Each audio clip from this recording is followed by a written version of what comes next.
This one from the Bleacher Report. 3 big changes the Browns must make in the 2024 offseason. They have to keep the deep passing plan when Deshaun Watson returns. Cleveland's offensive scheme much more conservative with Watson under center. He had occasional deep shots to Cooper or Elijah Moore, but Watson averaged a full 1.1 air yard less than Flacco per attempt. Number 2, find a high-end number 2 receiver. Targeting a receiver like Michael Pittman, T. Higgins, Calvin Ridley in free agency would be difficult. Browns are projected to be $13 million over the cap, but not impossible. They do have ways of restructuring getting under that number.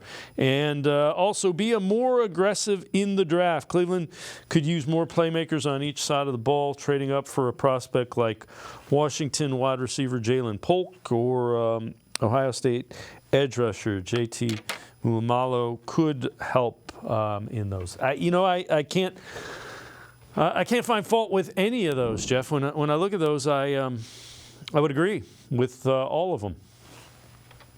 Well, the thing is, and you look at some of these teams, and obviously what was one of the biggest plays from the Bills-Steelers game, obviously, was Khalil, Shakir. Obviously, they hit on a 5th-round pick.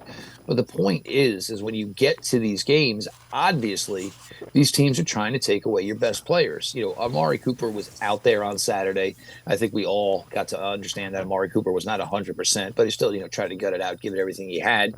But other teams have guys that they can go to as well. And if you can continue to upgrade, you'd be foolish not to. I still think Elijah Moore can contribute. Maybe the fact that we think Elijah Moore can maybe play like a number 2. I think we got to stop taking guys and saying, well, they can be. I think we need to start looking at guys that you're bringing in and saying, oh, well, no, they are. And with the thing with a guy like Michael Pittman, and that's actually a pretty intriguing name, is because you need to look at somebody and not just say, do they have the potential to be a number 2 receiver?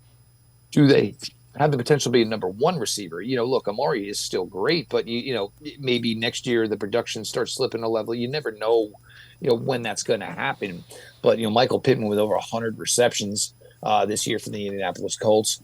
T. Higgins is interesting. I know Bengals fans would love to find a way for it to work out, but I think once teams start putting dollar amounts into T. Higgins's camp, about guaranteed money, I think that's going to make a tremendous difference as well, whether or not T. Higgins does go back. And as far as the draft, you are sitting in a difficult spot, and that's even one of the worst things about Saturday is, by losing that game, you gave Houston a better 1st-round pick, which, just seems to be, unfathomable.